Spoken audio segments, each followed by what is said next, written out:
Iran மேல ஒரு தீவிரவாத அமைப்பு தாக்குதல் நடத்தியிருக்காங்க. யார் அந்த தீவிரவாத அமைப்பு, ஏன் அவங்களை தீவிரவாதிகள்னு சொல்றேன் அப்படிங்கறத பத்தியும், அமெரிக்காவினுடைய மிக பவர்ஃபுல்லான ஜெட் ஒன்றை திரும்பவும் வீழ்த்திருக்கிறதாக ஈரான் சொல்லியிருக்காங்க. அது என்ன அப்படிங்கறத பத்தியும், அமெரிக்கா இல்லாத 40 நாடுகளுடைய ஒரு கூட்டமைப்பை உருவாக்கியிருக்காங்க ஈரானோட பேச்சுவார்த்தை நடத்துறதுக்கு. ஏன் அவங்க அமெரிக்காவை சேர்த்துக்கல, அதை பத்தியும் தான் நம்ம இன்னைக்கு வீடியோல பார்க்க போறோம். இது டிகோட் பை வெங்கட். நான் சொன்ன அந்த தீவிரவாத அமைப்பினுடைய பேர் யுனைடெட் ஸ்டேட்ஸ் ஆஃப் அமெரிக்கா. அதனுடைய தலைவர் டொனால்ட் ட்ரம்ப். ஏன் அவங்களை தீவிரவாத அமைப்புன்னு சொல்றேன்? காரணம், ஈரான்ல இருக்கிற B1 அப்படிங்கிற மேற்காசியாவிலேயே மிக உயரமான பாலத்தின் மேல தாக்குதல் நடத்திருக்காங்க அமெரிக்காவுடைய படைகள். இந்த தாக்குதல்ல 8 பேர் உயிரிழந்திருக்காங்க. அந்த பாலத்தை பயன்படுத்த முடியாத அளவுக்கு சிதைச்சிருக்காங்க அமெரிக்காவுடைய படைகள்.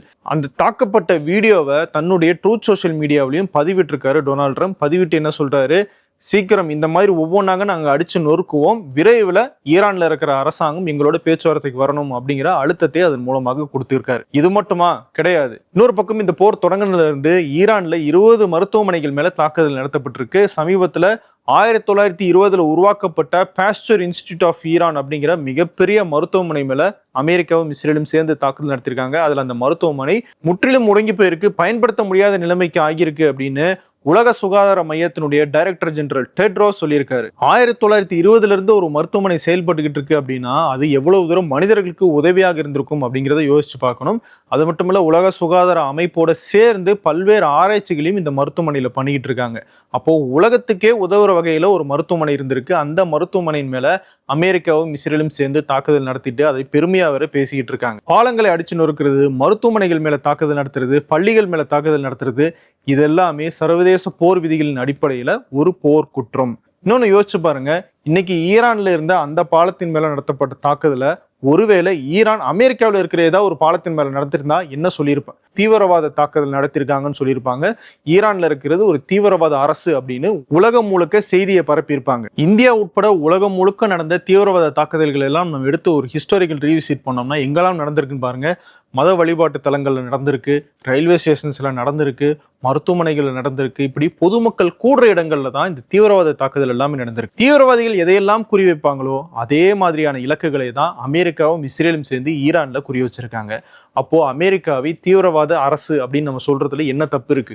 இந்த தாக்குதலை நடத்திட்டு டொனால்ட் ட்ரம்ப் என்ன சொல்றாருன்னா, நாங்க இன்னும் ஈரான்ல அழிவை ஏற்படுத்த தொடங்கவே இல்லை, அதுக்குள்ள இவ்வளவு சேதாரமாயிருக்கு, இன்னும் தீவிரமான தாக்குதல் நடத்த இருக்கிறோம், அடுத்தடுத்த பாலங்களை தகர்ப்போம், அடுத்தடுத்து மின் உற்பத்தி மையங்களை தகர்க்க இருக்கிறோம், ஈரான்ல இருக்கிற அரசாங்கத்துக்கு என்ன பண்ணணும்னு தெரியும், உடனடியாக அதை செய்யுங்க, அதாவது பேச்சுவார்த்தைக்கு வாங்க அப்படின்னு சொல்லி Donald Trump truth social media மூலமாக அழைப்பு விடுக்கிறாரு. இதுக்கு பதிலடியாக ஈரானுடைய வெளியுறவுத்துறை அமைச்சர் அப்பாஸ் அராக்சி தன்னுடைய எக்ஸ்ல என்ன பதிவிட்டிருக்காருன்னா, இந்த முடிக்கப்படாத பாலங்கள் மேல தாக்குதல் நடத்துறது, மக்கள் பயன்படுத்துற பொது திட்டங்கள் மேல தாக்குதல் நடத்துறது, இதையெல்லாம் செஞ்சு ஈரானை சரணடைய வச்சிடலாம் அப்படின்னு நீங்க நினைச்சீங்கன்னா அது ரொம்ப தப்பு. அந்த தப்பு கணக்கா போடாதீங்க. இது எதை வெளிக்காட்டுது அப்படின்னா, வெற்றி பெற முடியாத விரக்தி, தோல்வியினால மனக்குழப்பம் ஏற்பட்டு என்ன பண்றதுன்னே தெரியாம இப்படிப்பட்ட செயல்களை எல்லாம் எதிரி ஈடுபடுகிறார் அப்படிங்கிற அந்த விஷயத்தை தான் இந்த தாக்குதல் உணர்த்துது. பாலங்களை வேணா திரும்ப நம்ம கட்டிட முடியும், ஆனா இங்க கட்ட முடியாதது, திரும்ப எழுப்ப முடியாதது என்ன அப்படின்னா அமெரிக்காவினுடைய இமேஜ் மேல ஏற்பட்ட இந்த கரையை தான் அப்படின்னு அப்பாஸ் அராக்சி தன்னுடைய பதிவுல சொல்லியிருக்காரு. அது மட்டும் இல்ல, நேத்து நம்ம வீடியோல சொல்லியிருந்தோம் டொனால்ட் ட்ரம்ப் ஈரானை நாங்க கற்காலத்துக்கு கொண்டு போயிருவோம் அப்படின்னு சொன்னாருன்ட்டு.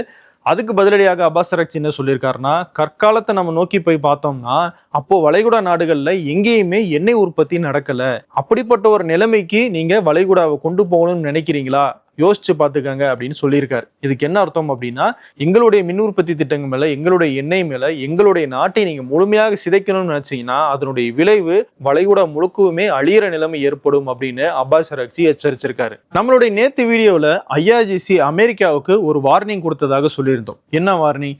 ஈரான்ல இருக்கிற ஏவுகணைகள், ஏவுகணை உற்பத்தி மையங்கள், ஆயுத தொழிற்சாலைகள் மேல எல்லாம் நாங்க தாக்குதல் நடத்தி 90% மேல அழிச்சிட்டோம் அப்படின்னு டொனால்ட் ட்ரம்ப் சொல்லிட்டு இருக்காரு. ஆனா அது உண்மை கிடையாது. நீங்க தாக்குதல் நடத்தினதெல்லாம் ஒரு சின்ன பெர்சன்டேஜ் மட்டும்தான். எங்களுடைய மிகப்பெரிய ஆயுத பலம் எங்க இருக்கு அப்படிங்கறது கூட உங்களால கண்டுபிடிக்க முடியாது அப்படின்னு நேற்று சொல்லியிருந்தாங்க. தாக்குதல் தொடரும் அப்படிங்கிற எச்சரிக்கையும் கொடுத்திருந்தாங்க. IRGC படை சொன்னதை அமெரிக்காவுடைய உளவுத்துறையும் உறுதிப்படுத்தியிருக்கிறதாக அமெரிக்க ஊடகங்கள் செய்தி வெளியிட்டிருக்காங்க. உளவுத்துறையில இருக்கிற சில முக்கியமான அதிகாரிகளோட பேசினதுல ஈரான் மேல 1 மாசத்துக்கு மேல அமெரிக்காவும் இஸ்ரேலும் நடத்தப்பட்ட தாக்குதல்ல மூன்றுல ஒரு பகுதி ஆயுதங்கள் மட்டும்தான் அழிக்கப்பட்டிருக்கு. இன்னும் மிகப்பெரிய அளவுல ஈரான் கிட்ட ஆயுதங்கள் இருக்கு, ஆயிரக்கணக்கான ட்ரோன்களும் இருக்கு. பல நூறு ட்ரோன்களை இது வரைக்கும் ஈரான் ஏவிட்டாங்க, இன்னும் ஆயிரக்கணக்கான ட்ரோன்களை அவங்க வச்சிருக்காங்க அப்படின்னு உளவுத்துறை அதிகாரிகள் சொன்னதாக அமெரிக்க ஊடகங்கள்ல செய்தி வெளியாகி இருக்கு. வெனிசுலாக்குள்ள போய் அதிபர் நிக்கோலஸ் மடுரோவை கடத்திட்டு வந்த மாதிரி ஈரானுக்குள்ள போய் அலி கமேனியை கொண்டுட்டோம்னா ஆட்சி கவிழ்ந்துரும், போர் முடிஞ்சிரும் அப்படின்னு டொனால்ட் ட்ரம்ப் நினைச்சுதான் இந்த போரை தொடங்கியிருக்காரு. ரொம்பவே அண்டர் எஸ்டிமேட், குறைச்சு மதிப்பிட்டாரு அப்படிங்கிறது இந்த போர் தொடங்கி ஒரு மாசம் ஆனதுக்கு பிறகும் இப்போ வரைக்கும் அப்பப்போ நிரூபிக்கப்பட்டுக்கிட்டே இருக்கு. கடந்த வாரம் நம்ம பார்த்தோம், அமெரிக்கானுடைய மிக பவர்ஃபுல்லான, உலகத்தினுடைய மிக பவர்ஃபுல்லான ஜெட்டுன்னு சொல்லப்பட்ட F-35 வகை விமானத்தை நாங்க தாக்கணும் அப்படின்னு IRGC படை சார்பில் சொல்லியிருந்தாங்க. அடிக்கப்பட்டுருச்சு அப்படின்னு IRGC சொன்னிருந்தாலும் ஆனா அமெரிக்கா தரப்புல அழிக்கப்படல, டேமேஜ் ஆயிருக்கு, அது எமர்ஜென்சி லேண்டிங்கும் ஆயிருக்கு அப்படின்னு மட்டும்தான் சொல்லப்பட்டுச்சு. இப்போ திரும்பவும் IRGC படை இன்னொரு F-35 விமானத்தை நாங்க சுட்டு வீழ்த்தி இருக்கிறதாக அறிவிச்சிருக்காங்க. இந்த முறை முழுமையாக அந்த விமானம் சுட்டு வீழ்த்தப்பட்டதாகவும் அதுல இருக்கிற அந்த பைலட் தப்பிச்சிருக்க வாய்ப்பில்லை அப்படின்னு IRGC படை சொல்லியிருக்காங்க. இதுக்கிடையில 40 நாடுகள் ஒன்று சேர்ந்து ஈரானோட பேச்சுவார்த்தை நடத்துறதுக்கு ஒரு கூட்டமைப்பை உருவாக்கியிருக்காங்க. இந்த கூட்டமைப்புல இந்தியாவும் இருக்கு அப்படின்னு தகவல் வருது. இன்னும் இந்திய அரசு தரப்புல இருந்து இதை உறுதிப்படுத்தல. UK இதை முன்னெடுத்திருக்காங்க. நேத்து ஆன்லைன்ல இந்த 40 நாடுகளுடைய வெளியுறவுத்துறை அமைச்சகம் சார்பில் அதிகாரிகள் கலந்து பேசியிருக்காங்க. இவங்க இதுல என்ன முடிவு எடுத்திருக்காங்க அப்படின்னா, ஈரானோட சண்டைக்கு போறது இல்லை, இந்த சண்டை முடிஞ்சதுக்கு பிறகு ஈரானோட இந்த 40 நாடுகளுடைய கூட்டமைப்பு பேசி இந்த ஸ்ட்ரெய்ட் ஆஃப் ஹோர்முஸை திறக்க சொல்லி அதுல எந்த விதமான சுங்க வரியும் வசூலிக்க கூடாது அப்படிங்கிறதை வலியுறுத்தி ஒரு பாதுகாப்பான வர்த்தக பயணத்தை ஏற்படுத்தி தரணும் அப்படிங்கிற அந்த முடிவை அடையிறது தான் இந்த கூட்டமைப்பினுடைய நோக்கம் அப்படின்னு அவங்க சொல்லியிருக்காங்க. அது மட்டும் இல்ல, போர் முடிவுக்கு வந்ததுக்கு பிறகு இந்த ஸ்ட்ரெய்ட் ஆஃப் ஹோர்முஸ் பகுதியில ஏதாவது கன்னி வெடிகள் இருந்துச்சு அப்படின்னா அதை நீக்கிறதுக்கும் இந்த நாடுகள் எல்லாம் கூட்டமைப்பாக சேர்ந்து செயல்படுவாங்க அப்படின்னும் அதுல முடிவு எடுக்கப்பட்டிருக்கு. குறிப்பா இதுல அமெரிக்காவை அவங்க சேர்க்கல. காரணம், ஐரோப்பிய நாடுகள் இதுல பெரும்பாலும் இருக்காங்க. பெரும்பான்மையான உலக நாடுகள் அமெரிக்காவும் இஸ்ரேலும் தொடங்கிய இந்த போர்ல வந்து கலந்துக்கிறதுக்கு தயக்கம் காட்டிட்டு தான் இருக்காங்க. குறிப்பா அமெரிக்காவுடைய நட்பு நாடுகள் சொல்லப்படுற ஐரோப்பிய நாடுகளுமே இந்த போர் தங்களுடைய போர் கிடையாது, இந்த போர் ஒரு தேவையில்லாத போர் அப்படிங்கிற அந்த முடிவு எடுத்ததுனால டொனால்ட் ட்ரம்ப் கடுமையான அதிருப்தியில இருந்தாரு. அவங்கள பத்தி ரொம்ப தரக்குறைவாக பேசியிருந்தாரு, அவங்களுக்கு தைரியம் இல்லை அப்படின்னு சொல்லிட்டு இருந்தாரு.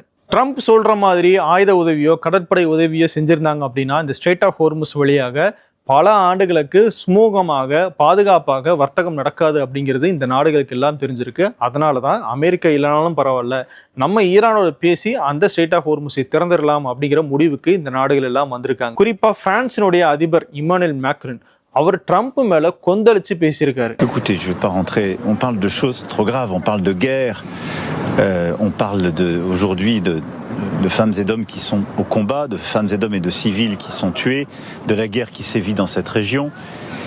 On parle aussi des conséquences de cette guerre sur nos économies. Je pense à nos compatriotes, les Américains vivent la même chose, les prix de l'essence, du gaz qui montent, et donc les propos que j'ai pu entendre, auxquels vous faites référence, ne sont ni élégants ni à la hauteur. Voilà, donc je ne vais pas y répondre, ça ne mérite pas de réponse. Ce qu'il faut faire, c'est agir pour la désescalade, pour un cessez-le-feu, pour la reprise de négociations qui seules peuvent régler en profondeur ce qui se joue dans la région et qui est important pour la stabilité de tous nos partenaires et de nous tous. Our Donald ட்ரம்பை பார்த்து என்ன சொல்றாருன்னா, சீரியஸான ஒரு விஷயத்தை பத்தி பேசிட்டு இருக்கும்போது அதுக்கேற்ற கமிட்மெண்ட்டோட இருக்கணும். இன்னைக்கு ஒரு பேச்சு பேசுறது நாளைக்கு மாத்தி பேசுறது அப்படிங்கிற மாதிரியான பேச்செல்லாம் இங்கே எடுபடாது. காரணம், இங்க மனிதர்கள் போர்ல ஈடுபட்டு இருக்காங்க, மனித உயிர்கள் இருக்கு, உலகத்தினுடைய பொருளாதாரம் இதுல ஈடுபட்டுக்கிட்டு இருக்கு. அதுல இவ்வளவு தூரம் அலட்சியமாக ஒருத்தர் பேசுறது ஏற்புடையது கிடையாது. டொனால்ட் ட்ரம்ப் முதல்ல டெய்லி பேசுறதை நிறுத்தணும் அப்படின்னு சொல்றாரு மேக்ரான். அது மட்டும் இல்ல, ட்ரம்ப் கேட்கிற மாதிரி நாங்க கடற்படையை அனுப்பி இந்த ஸ்ட்ரெய்ட் ஆஃப் ஹோர்முஸை மீட்கணும்னு நினைக்கிறதெல்லாம் ஒரு அன்ரியலிஸ்டிக்கான திட்டம் அப்படின்னு சொல்றாரு. அதாவது இந்த திட்டத்தை நம்ம செயல்படுத்தணும் அப்படின்னா ஸ்ட்ரெய்ட் ஆஃப் ஹோர்முஸ்ல எவ்வளவு நாள்னே சொல்ல முடியாத அளவுக்கு பாதுகாப்பு இல்லாத ஒரு சூழல் நிலவும். குறிப்பா ஈரானுடைய IRGC படையால அங்க இருக்கிற வர்த்தக கப்பல்கள் தாக்கப்பட வாய்ப்பு இருக்கு. நீண்ட காலத்துக்கு இந்த பிரச்சனையை இழுக்க விரும்பல, அதனால இது பேச்சுவார்த்தை மூலமாக மட்டும்தான் தீர்க்கணும். அமெரிக்காவும் இஸ்ரேலும் சேர்ந்து முடிவு பண்ணி எங்ககிட்ட எதையுமே டிஸ்கஸ் பண்ணாம இந்த போருக்குள்ள போயிட்டாங்க, அதை பத்தி நாங்க பேச விரும்பல, ஆனா இது எங்களுடைய போர் கிடையாது, நாங்க இதுக்குள்ள போக மாட்டோம் அப்படின்னு பிரான்ஸ் அதிபர் மேக்ரான் தெளிவாக சொல்றாரு. மேக்ரான் ட்ரம்ப் மேல இந்த அளவுக்கு கொந்தளிக்கிறதுக்கு ஒரு பர்சனல் காரணமும் இருக்கு. நேற்று டொனால்ட் ட்ரம்ப் பிரஸ்ல பேசும்போது மேக்ரானுடைய பர்சனல் வாழ்க்கையை பத்தியும் கேலி செஞ்சு பேசியிருந்தார். அவர் எதை சுட்டி காட்டியிருந்தார் அப்படின்னா, ஒரு முறை பிரான்சினுடைய அதிபர் மேக்ரானும் அவருடைய மனைவியும் விமானத்திலிருந்து இறங்க போறாங்க. விமானத்தினுடைய கதவு கரெக்டா திறக்கும் போது கணவனுக்கும் மனைவிக்கும் இடையில ஏதோ ஒரு வாக்குவாதம் நடக்குது. அதுல மனைவி பிரிகெட் மேக்ரான் இமானுவேல் மேக்ரானை அடிக்கிறாங்க. இது அவங்க 2 பேருக்கு இடையில நடந்த பர்சனலான விஷயம். பிரான்சினுடைய அதிபராகவே இருந்தாலும் அவருக்கும் பர்சனல் விஷயங்கள் இருக்கதானே செய்யும். அது எதர்ச்சியாக ஊடகங்களுடைய கேமரால பதிவாயிருச்சு. உலகம் முழுக்க அந்த செய்தி வைரலாகவும் ஆச்சு. அதை இன்னொரு நாட்டினுடைய அதிபராக இருக்கிற டொனால்ட் ட்ரம்ப் பிரஸ்ல கேலி பண்ற விதமாக நேத்து பேசுறாரு. எதுக்கு? பிரான்ஸ் ஆயுத உதவி செய்யல, பிரான்ஸ் கடற்படை அனுப்பல அப்படிங்கிற காரணத்துக்காக அவருடைய பர்சனல் எழுத்து பேசுறாரு. அதிபர் பதவிக்கான கண்ணியத்தையே கெடுத்துட்டாரு டொனால்ட் ட்ரம்ப்னு நம்ம சொல்லலாம். அந்த அளவுக்கு அவர் பேசியிருக்காரு. அவர் இப்படி பேசியிருக்காரு அப்படின்னு மேக்ரான் கிட்ட செய்தியாளர்கள் கேட்கும்போது, அது ரொம்ப தரக்குறைவான பேச்சாக இருக்கு, அதுக்கு பதிலடி கொடுக்க வேண்டிய தேவையும் கிடையாது, அதை பத்தி நான் பேச விரும்பல அப்படின்னு மேக்ரான் சொல்லிடுறாரு. இவங்க 2 பேருக்கு இடையில பர்சனல் கிளாஷ் நடக்கிறது இது முதல் முறை கிடையாது. வெனிசுலாவை நாங்கள் எடுத்துக்க போறோம்னு டொனால்ட் ட்ரம்ப் பேசும்போது அது தவறு அப்படின்னு எதிர்ப்பு தெரிவிச்சு மேக்ரான் டொனால்ட் ட்ரம்ப்புக்கு ஒரு பர்சனல் மெசேஜ் அனுப்புறாரு. அதுல my dear friend Donald Trump, நம்ம இதை பத்தி பேசி தீர்த்துக்கலாம் அப்படின்னு ஒரு பர்சனல் மெசேஜ் அனுப்புறாரு. அந்த பர்சனல் மெசேஜை ஸ்கிரீன்ஷாட் எடுத்து ட்ரூத் சோஷியல் மீடியால போறாரு. பாருங்க, மேக்ரான் என்கிட்ட கெஞ்சிக்கிட்டு இருக்காரு அப்படின்னு சொல்லி. இது அப்பட்டமான ஒரு பிளாக்மெயில். நல்லா பாருங்க, பிளாக்மெயில் பண்றது, பொதுமக்கள் மேல தாக்குதல் நடத்துறது, ஸ்கூல் மேல தாக்குதல் நடத்துறது, பிரிட்ஜ் மேல தாக்குதல் நடத்துறதுன்னு அக்யூஸ்டுகள் என்னென்ன வேலைகள் எல்லாம் செய்வாங்களோ அதையெல்லாம் அமெரிக்க அதிபர் அப்படிங்கிற போர்வையில இருந்துகிட்டு டொனால்ட் ட்ரம்ப் செஞ்சுட்டு இருக்காரு. வேற வழியே இல்லாம நம்மளும் அதை பார்த்துக்கிட்டு இருக்கோம். நம்ம வீடியோல தொடர்ந்து சொல்லிக்கிட்டே இருக்கோம், இந்த போர்ல ஒரு பேச்சுவார்த்தையின் மூலமாக சுமூகமான முடிவெடுக்கிறதுக்கான வாய்ப்பை இஸ்ரேல் கெடுத்துக்கிட்டே இருக்காங்க அப்படின்னு சொல்லி.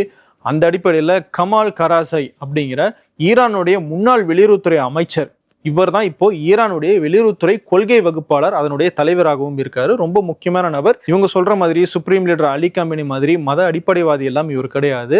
எது யதார்த்தமோ அதை வைத்து தங்களுடைய வெளியுறவு கொள்கையை அமைக்கணும் அப்படிங்கிறது தான் இவருடைய கொள்கையாக இருந்துச்சு. அப்படிப்பட்டவர் மேல தாக்குதல் நடத்தியிருக்காங்க. அதுல கடுமையான காயத்தோட அவர் மருத்துவமனையில் சிகிச்சை பெற்று இருக்காரு. இவருடைய மனைவியும் கொல்லப்பட்டிருக்காங்க. இப்ப இந்த போர் தொடங்கிருச்சு. இதை முடிவுக்கு கொண்டு வரணும் அப்படின்னா ஈரான் தரப்புல யார்கிட்டயாவது பேசணும் இல்லையா? அப்படி பேசுற ஒரு சில முக்கியமான நபர்கள்ல இவரும் ஒருத்தர். அப்படிப்பட்டவரை கொல்றதன் மூலமாக பேச்சுவார்த்தை நடக்கக்கூடாது அப்படிங்கிறது தான் இஸ்ரேலுடைய நோக்கமாக இருக்கு அப்படிங்கிறது நமக்கு திரும்பவும் புரிய வந்திருக்கு. ஏற்கனவே அலி லாரிஜானியை கொண்டாங்க. அவர் இதுக்கு முன்னாடி அமெரிக்காவுக்கும் ஈரானுக்கும் இடையில அணுசக்தி ஒப்பந்தம் கையெழுத்தாகிறதுல மிக முக்கியமான நபராக இருந்தாரு. பிராக்டிக்கலாக ஒரு விஷயத்தை அணுகக்கூடியவராக இருந்தார். எங்களுடைய நாடு, எங்களுடைய மதம் அப்படின்னு அடிப்படைவாதியாக இல்லாம எது யதார்த்தமோ அதை அணுகக்கூடிய ஒருத்தராக இருந்தாரு. அந்த வரிசையில் இருக்கிற கமால் கராசியையும் கொல்லணும் அப்படின்னு இஸ்ரேல் நினைச்சிருக்காங்க. இவங்களுடைய திட்டம் எப்படி இருக்குன்னு பாருங்க. இதனாலதான் திரும்ப திரும்ப சர்வதேச அரசியல் பார்வையாளர்களும் அமெரிக்காவில் இருக்கிற சில முக்கியமான அதிகாரிகளும் சொல்றாங்க, அமெரிக்காவே இந்த போரை முடிக்கணும்னு நினைச்சாலும் இஸ்ரேல் அதை விடமாட்டாங்க அப்படின்னு. வளைகுடா நாடுகள்ல இருக்கிற அமெரிக்க நிறுவனங்களை நோக்கி நாங்க தாக்குதல் நடத்த போறோம் அப்படின்னு IRGC படை சொல்லியிருந்தாங்க. அதுல ஒரு தாக்குதலை நடத்திட்டாங்க அப்படிங்கிறது நமக்கு தெரிய வந்திருக்கு. கல்ஃப்ல, குறிப்பா பஹ்ரைன்ல இருக்கிற அமேசான் கிளவுட் சர்வீசஸ் நிறுவனத்தினுடைய ஆபீஸ் மேல தாக்குதல் நடந்திருக்கிறதாக தகவல் வந்திருக்கு. ஆனா அதுல எந்த விதமான உயிரிழப்புகளும் நடக்கல அப்படிங்கிற தகவலும் வருது. காரணம், அமேசான் அங்கிருந்த ஊழியர்களை முன்கூட்டியே வெளியேற்றிட்டதாகவும் சொல்லியிருக்காங்க. இது அமேசான் தரப்புலையும் உறுதிப்படுத்தப்பட்டிருக்கு, பஹ்ரைன் தரப்புலையும் உறுதிப்படுத்தப்பட்டிருக்கு. IRGCயும் இதை உறுதிப்படுத்தியிருக்காங்க. ஒரு பக்கம் ஈரான், இன்னொரு பக்கம் ஹெஸ்புல்லா, இவங்களோட ஹவுதி படைகளும் 4வது ஒரு தாக்குதலை இஸ்ரேலை நோக்கி நடத்தியிருக்காங்க. இஸ்ரேலும் அமெரிக்காவும் இந்த போரை முடிவுக்கு கொண்டு வரல அப்படின்னா நாங்க இன்னும் இந்த தாக்குதலை தீவிரப்படுத்துவோம் அப்படிங்கிற எச்சரிக்கையும் ஹவுதிகள் கொடுத்திருக்காங்க. கடந்த 24 மணி நேரத்துல இஸ்ரேலில் நடத்தப்பட்ட தாக்குதல்ல மட்டும் 148 பேர் காயமடைஞ்சிருக்கிறதாகவும் தகவல் வெளியாகி இருக்கு. இது போக குவைத், பஹ்ரைன், சவுதியை நோக்கி தொடர்ந்து ஈரான் தாக்குதல் நடத்திட்டு இருக்காங்க. பதிலுக்கு அமெரிக்கா, இஸ்ரேல் படைகளும் ஈரானை நோக்கி கடுமையான தாக்குதல்களை நடத்திட்டு இருக்காங்க. அடுத்து இந்த போர்ல என்ன நடக்குது அப்படிங்கறத அடுத்தடுத்த வீடியோக்குள்ள பார்க்கலாம். தொடர்ந்து இணைந்திருங்கள். வேறொரு வீடியோவில் உங்களை மீண்டும் சந்திக்கிறேன். நன்றி.